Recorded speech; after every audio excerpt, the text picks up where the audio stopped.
안녕하십니까. 계명대학교 동산병원 심장내과 김인철입니다.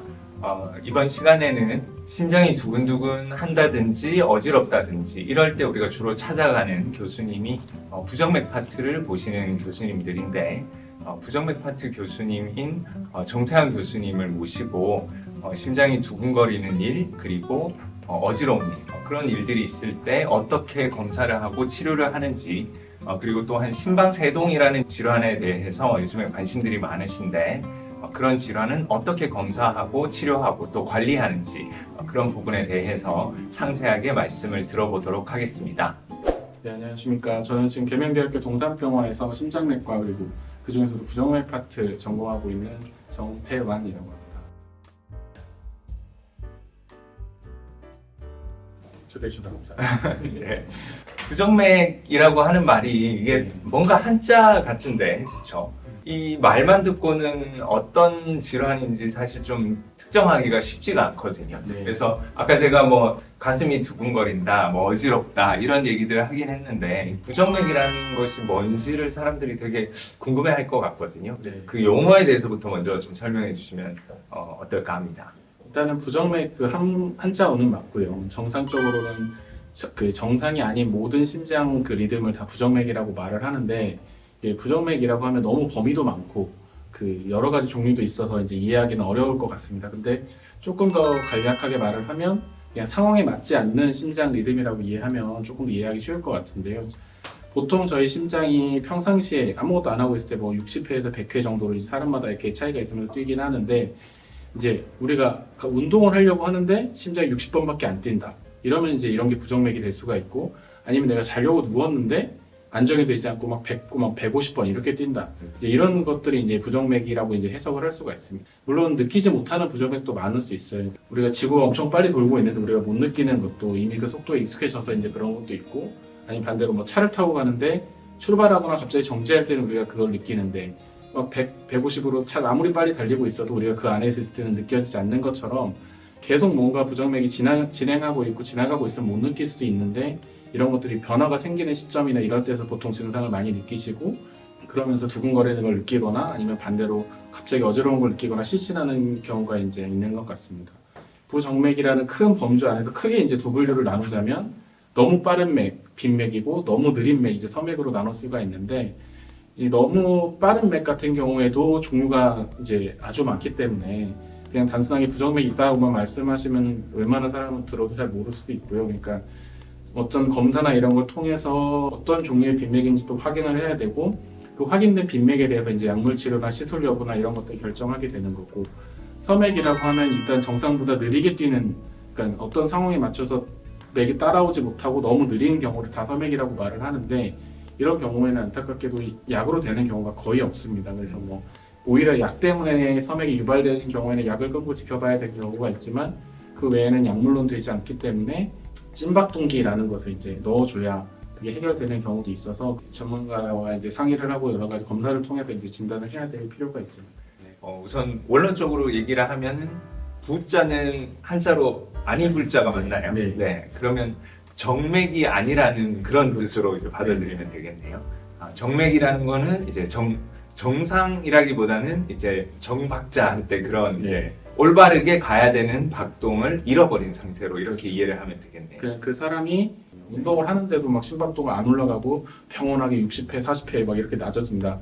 그거는 이제 정상적인 맥이 아닌 거고, 자려고 누웠을 때는 보통 40회, 뭐 많이 내려갈 때 30회까지 내려가는 분들도 있거든요. 근데 자는 동안에는 충분히 이제 모든 장기나 이런 것들이 안정을 취하는 상태이기 때문에 그렇게 내려가는 것은 큰 문제가 없는 경우가 더 많고, 위험하지 않은 경우도 많고요.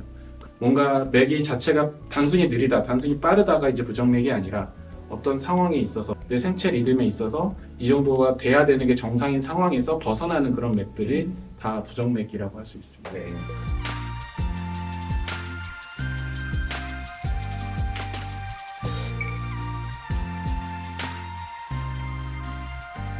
운동을 하면 요구량이 많아지니까 근육이 많이 에너지를 소모해야 되고, 심장이 그거에 따라서 많은 피를 보내줘야 될 텐데, 그렇게 하기 위해서 열심히 속도를 더 빨리 해서 많은 피를 거기에 따라서 보내줘야 되는데 그거를 맞춰내지 못하는 것도 부정맥일 거고, 그리고 잘 때는 편안하니까 그때는 좀 안정적으로 있어야 되는데 그때 너무 맥박이 빠르거나 불규칙하거나 이런 상황이 생기면 그런 것도 부정맥이고, 네. 굉장히 광범위한 네. 그런 질환들을 다 포함하네요. 네. 심박동기 같은 것들을 넣어야 되는 그런 분들은 주로 이제 섬액 중에 많다고 하셨고, 박동기랑 비슷한 제세동기라는 것도 있던데, 네. 그런 것도 이제 환자분들이 권고를 많이 받으실 텐데, 네.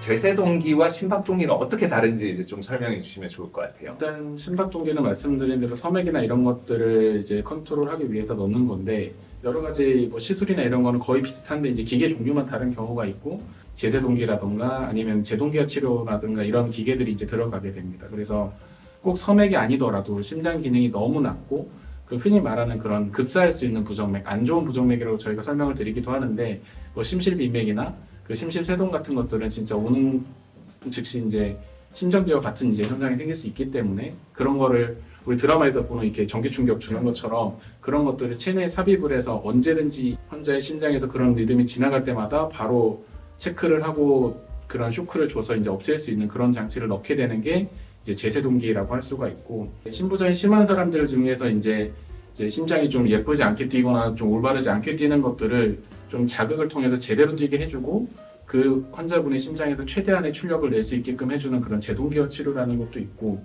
이제 몸 안으로 삽입하는 그런 기계의 일종인데, 뭐 방법은 비슷하지만 조금씩 그 기능이 다르고 그런 적용해야 되는 것도 다르기 때문에 상담을 하시고 담당 선생님께서 권유를 하시게 되는 경우가 있는 것 같습니다. 섬액일 때 넣는 박동기는 전기 신호가 오지 않으니까 자극을 네. 거기에 맞춰서 적어도 이 정도는 네. 뛰도록 해주자라고 하는 신호에 맞춰서 그 전기 자극을 주는 게 박동기라면, 제세동기는 심장의 전기 신호가 문제가 생겨서 심장에 적절한 전기 신호를 주지 못할 때 리셋을 시킨다고 이렇게 생각을 그렇죠. 하면 좋을까요? 네. 굉장히 좀 위험한 분들한테만 좀 특수하게 적용할 수 있는 치료가 네. 되겠네요.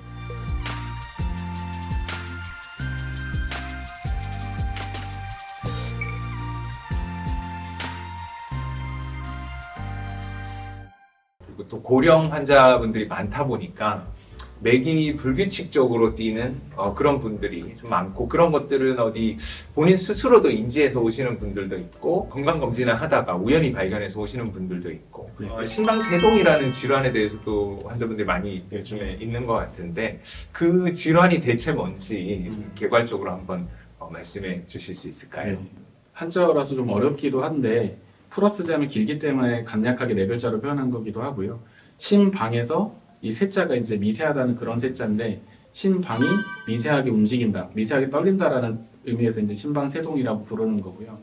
뭐 실제로 이제 외래 환자 중에서도 많고, 그냥 뭐 수술하러 왔다가 우연히 진단되는 경우도 있고, 다른 치료하러 왔다 진단돼서 이제 저한테 오는 경우도 많은데, 그런 인구 중에서 이제 생기는 그런 부정맥 비율 중에서는 가장 많은 것 중에 하나가 심방세동이라고 할 수가 있고, 서양에서 했을 때는 80세 이상에서는 뭐 8에서 10% 정도 보고될 만큼 그만큼 많은 질환이고, 우리나라에서 조금 더 적은 편이라고는 하지만 그래도 유병률은 아주 높은 편이라고 할 수 있습니다. 이 심방세동 같은 경우에는 머리에서 요구한 운동할 때 빨리 뛰고 뭐 잠잘 때 느리게 뛰고 그런 정상적인 조절을 받지 않고, 좌심방, 좌심실, 우심방, 우심실에서 4개의 방이 이제 심장이 있는데, 이 중에서 심방 쪽이 미세한 떨림으로 이제 변하는 겁니다. 이게 원인 자체는 워낙 여러 가지라서 쉽게 설명드리기는 어려울 수 있는데, 미세하게 떨리면서 정상적으로 동물동으로 내려가는 게 아니라 수백 개의 신호들이 한 번에 이제 내려오면서 거기에 심장이 지배를 받게 되고, 예를 들어서 제가 교수님한테 공을 던지면 하나를 받고 하나를 다시 던져주는 데는 규칙적으로 할 수가 있는데, 제가 갑자기 막 수십 개를 던지면 막 이렇게밖에 그중에 하나만 잡아야죠. 네. 그런 막 이렇게 던지다 보면은 이게 불규칙하게 갈 수 없는 것들은 심장도 마찬가지거든요. 수백 개의 신호가 쏟아지면 그것들을 자기가 막 이렇게 우당탕탕 이렇게 허겁지겁 넘기게 되기 때문에 이제 심장이 불규칙하게 뛰게 되는 거고, 그런 것 때문에 이제 불규칙한 리듬을 자꾸 만들어내는 것들이 이제 심방세동이 이제 가장 큰 특징이라고 할 수가 있습니다. 그 문제는 이 심방세동이 왜 생기고 이 신호가 어디에서 유발이 되는지를 그 세계 연구를 통해서도 100% 아직 이해를 하지 못하고 있기 때문에, 약물 치료든 시술 치료든 100%인 치료가 없고, 대부분 뭐 재발률이 높고 하기 때문에 한 번 생긴 분들은 결국은 나이가 들어감에 따라서 재발하고 이런 경우가 많기 때문에 치료가 오래 끌고 가고 거의 평생 끌고 갈 수밖에 없는 이제 그런 병이고, 그렇기 때문에 치료를 잘 유지해야 되고 환자분과 이제 잘 끌고 가야 된다는 그런 측면에서 좀 치료하는 면에서도 힘들 수 있는 좀 골치 아픈 부정맥이라고 네. 할 수 있습니다.